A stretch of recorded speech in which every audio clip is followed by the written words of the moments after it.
Victor James. I play in a band called Fans of Jimmy Century. I'm a touring musician, a composer, and even a Grammy-nominated producer. I didn't win though, so.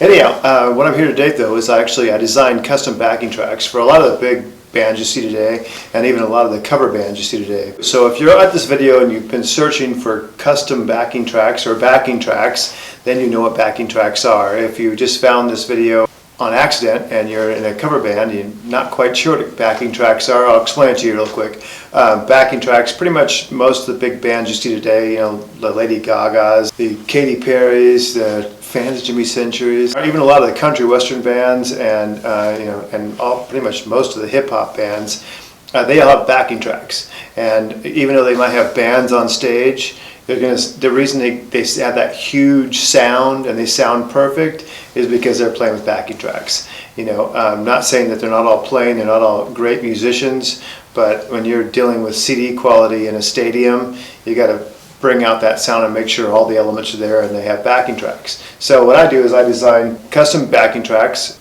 and you'll notice on our website that I can either design custom backing tracks to your specs. They're a little more expensive, or you can actually go there and you can pick stuff that I've already done for other clients, and they're there and you can kind of pick which songs you want, and I can put those together and they're like 1/3 the price. So you can kind of take your pick. You can kind of mix them up too, take some of the stuff I've done and some of the stuff you want from scratch, and I can build anything you want. But I usually do it in Ableton Live. But I can also do it in MainStage or even in stereo tracks for iPad apps. Just to give you a little background about myself, I play in a band called Fans of Jimmy Century. We got nominated for a couple Grammys, played shows with or done festivals with, from Lady Gaga to Robin to Shiny Toy Guns to Goo Goo Dolls, and we always use backing tracks. So not only can I design them for you, I also kind of walk you through on tutorial videos online, and also if you have any questions after you purchase the tracks, if you need something special, I can actually make another tutorial video that's actually aimed specifically at the topic you're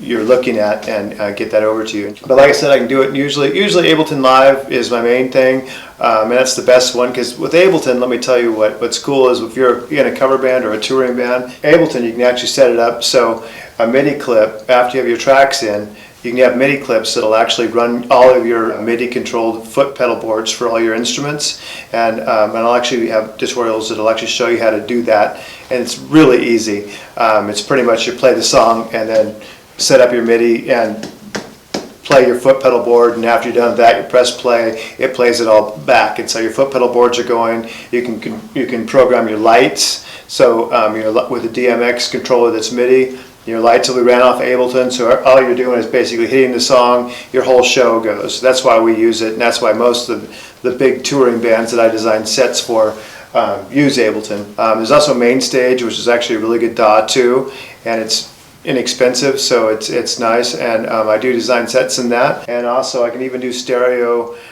tracks with just a click track on the side that you can use on iPad apps. So you just got to contact me for those. But anyway, I've got to show you what's cool about like set up with Ableton is I do a multi-track backing tracks. So if you're ever in a situation where, say you have a bass player, but maybe he doesn't make it that night, you can actually just unmute the bass player.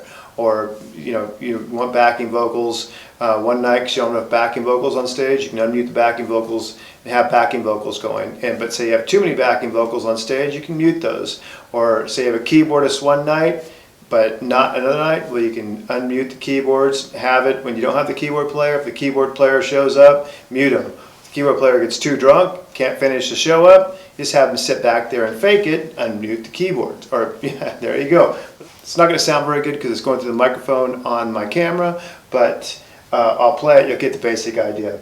So I'll just kind of kick it off right now. You can see a click track going. Let me just kind of show you that too. Actually, the click track, if I bring the click track in, I bring those back to 1 and 2. When I set up click tracks, not only do you have click tracks, but you also have a cue track. So you have an 8-count click track. So basically 4 for the intro, and then 4 for the drummer to click off. So here a click, click, click, and then he can go click, click, click, click, and then the band starts. But not only that, I also add a cue track. If you're not familiar with what a cue track is, it's basically a little voice inside your head that says start on my 4 count, verse on my 4 count, chorus on my 4 count, breakdown on my 4 count. So any not too bright person can figure out where he's at in the song, because it's telling him in the song where he's at, verse, bridge, chorus, breakdown. I'll just kind of give you an idea. So you can hear the click track and you're going to hear a cue track. Click. Intro, breakdown, 3, 4.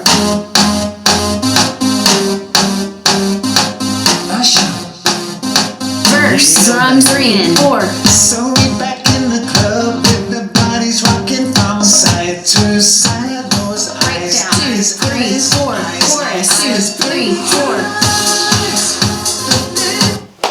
So you actually send the click and the cue track out the auxiliary send, which goes to just to the drummer or whoever wants to have that on stage. That you're not hearing that on stage.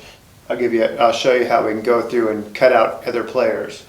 We build the tracks with lead vocals in and backing tracks, just because when people are practicing, they'll give them to their band members. They can have the lead vocals, they get the whole idea of the song, and then of course when you're playing live, you can cut those out. You know, or if you're playing live and you just can't cut it the whole night, unmute them and lip sync.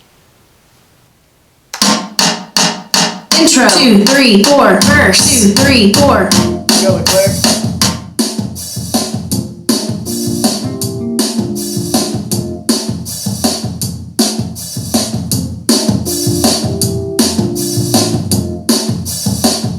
Kill the drums. You have a drummer play. Get the with bass. the air like I don't care, baby, by the Keyboards, way. bass, backup vocals. Because I'm happy. Because Your I'm bass player shows up. Then he's got percussion, backup vocals, Because I'm keyboard. happy. Keyboard. Because I'm happy.